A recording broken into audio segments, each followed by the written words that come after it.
it's time to get to the actual canning process.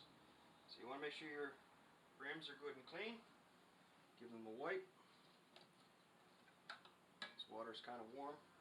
You don't actually want to be touching the inside like I just did. So we're going to put that back in. Put your lid on.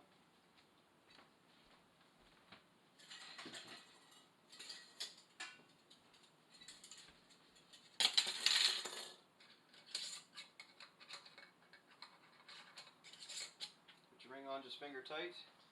Now this is deer with steak spice. And then we've got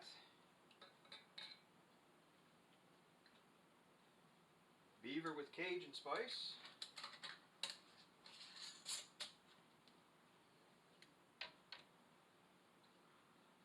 And then we've got beaver with nothing.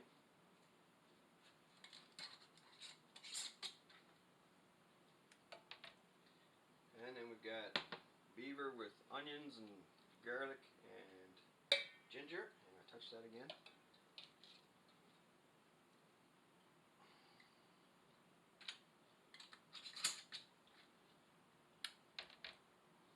And then we've got beaver with steak spice.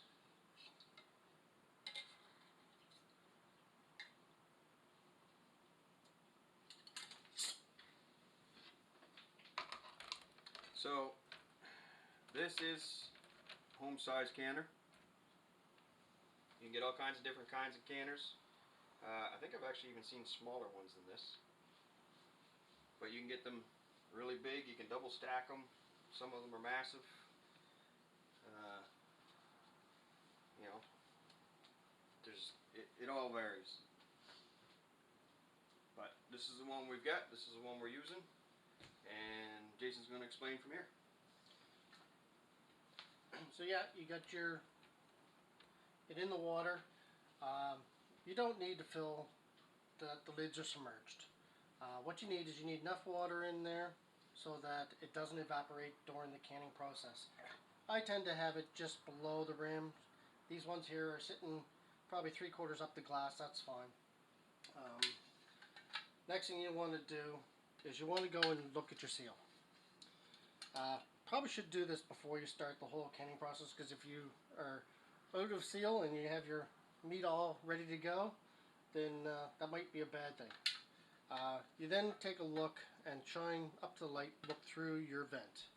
You want to make sure that that vent is clear, and it is. That there, you basically do not want to put this up to any more pressure than it's, the manufacturer says that it's supposed to be. So you got an arrow on your canner, which matches up to the arrow that's on your lid here. So, what's that? What did I say? Your lid? Yeah, I'm not perfect at this YouTube thing.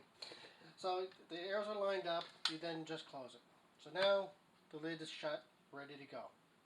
I usually put the cans in warm water. If you put cold bottles into hot water, you could crack the bottle. So we don't boil the water first, we just get it nice and warm. If you put it in cold water, then it takes longer to heat up, obviously. So then we took and put this one. Take that and put that on high, and we'll come back when this here, okay, fancy stove. We'll come back when this is ready for the next step. Okay, we're back in the canning process. The water has now come to a boil. You can see a steady stream of steam coming out through the vent.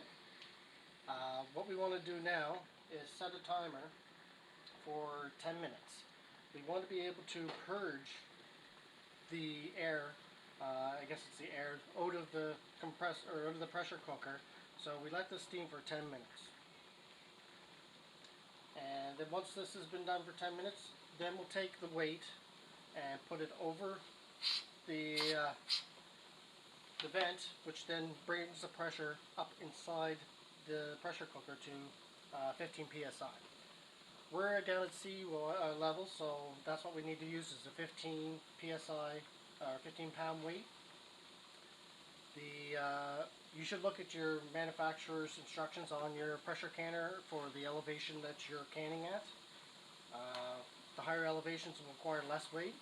So once this is done for 10 minutes, we'll come back and we'll put the weight on, and we'll get to then start our 75-minute canning process. Okay, so this has been venting now for coming on 10 minutes. As you can see, we have a little safety pressure pop-up switch that helps prevent this from opening. I'm not going to try to open it, but that will come up completely flush once I put the weight on. Again, our elevation, we're using a 15-pound weight, and you might want to use gloves if you're a little nervous of the steam. I mean, it's hot, but it's not super hot, but you know, pressure and steam usually equals burn. So you just put that on, and you leave that on until this weight starts rocking. You'll start hearing it go like this and vent like you hear a vent there now once the pressure builds up to 15 psi. So once that starts rocking, we're going to turn the heat down until this starts rocking every 5 to 10 seconds. If it's 2 seconds, that's fine. If it's rocking really fast, that's still fine too. The pressure is just building up so much in there that it's releasing faster. The problem with that is you use power on your stove, which is wasting energy, and you're also losing steam, which means you're evaporating the water that we put in. So, 2, 3, 4, 5, 10 seconds is fine. You don't want it to let it go any longer than 10 seconds because you need that pressure inside the pot. So we'll come back once we're at the stage that it's rocking and rolling. Okay, so now we got the weight going a little bit on the fast side. We're just going to dial this down. Okay, that's working now. That's inside that pot is now 15 psi. And every time you see that weight making that wobble and that venting, that means that the pressure is building up beyond the 15 and is now venting. So we want to get that to slow down a little bit so we maintain the 15 psi inside the pot without wasting energy and without wasting the steam. So we'll get this turned down and get it rocking to the right amount, and we'll come back.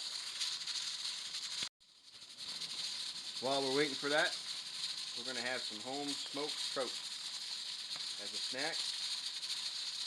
Smells amazing, looks amazing, look at it fall right off the bone. Jealous? Okay, so we're back here, and we're about 10 minutes into our pressure canning. And I got the temperature set at pretty much low, medium, low. And I was saying about 2 to 10 seconds. That's what I've heard other people say. This is where I keep it. It's just got a nice gentle rock. That means that the pressure is moving that weight. It means that the pressure is good in there. We're not losing pressure. We're, like I said, low, medium, low. We're not wasting a lot of energy on the stove. And the pressure on there is just, to me, just perfect. There's 15 psi in there right now. I know that because the weight's moving. And so we'll finish up the next 60 minutes. And we'll come back to you after that. Okay, so we're back. We finished our 75-minute boil. We set it off to the side. We are now getting ready to open it. The safety latch has dropped down, which means the pressure now in the system is low enough that it's safe for us to remove the weight.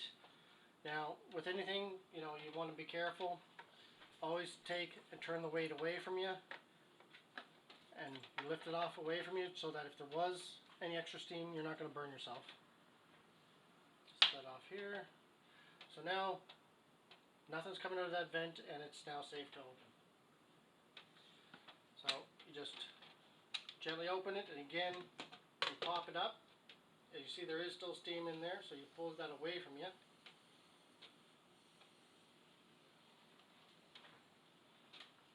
And then I do suggest that you spend the extra money when you do canning and purchase the little canning accessory kit, which comes with that funnel that we used earlier. Comes with some other options, but one of the best options, is the bottle grabber. You can use tongs, but you can also drop it very easily with tongs, and you do not want to drop the meat that you just finished bottling up. Now, as you can see, that's still bubbling.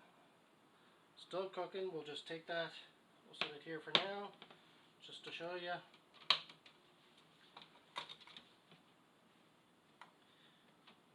Yeah, and we're going to label these because, you got the thing there? That was, yeah, BCS. Cajun spice. Yeah, Cajun spice.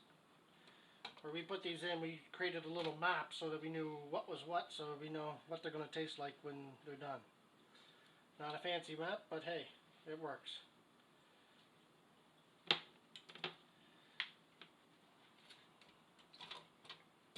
Keep going in the circle there, George. Martin Archer. Okay.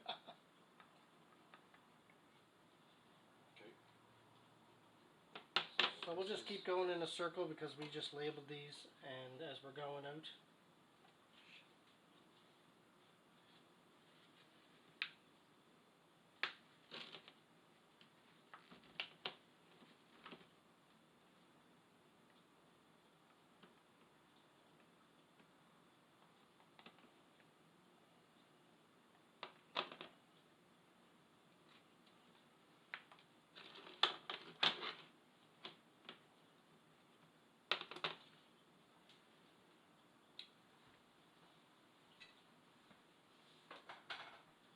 Now, as you can see,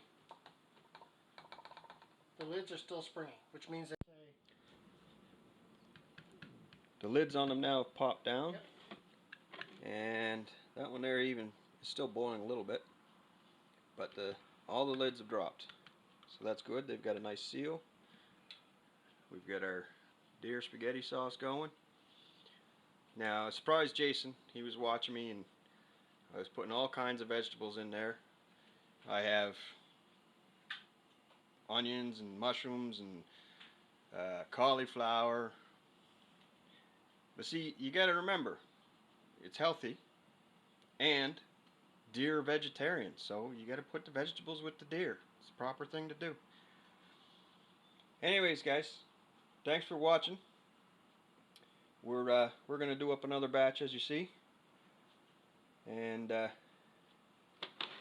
we're gonna split them up, and later on this year, when we go to a camp or something, we'll open some up and show you how it turned out. So thanks for watching. Don't forget to like, subscribe, share, and comment, and we'll see you next time.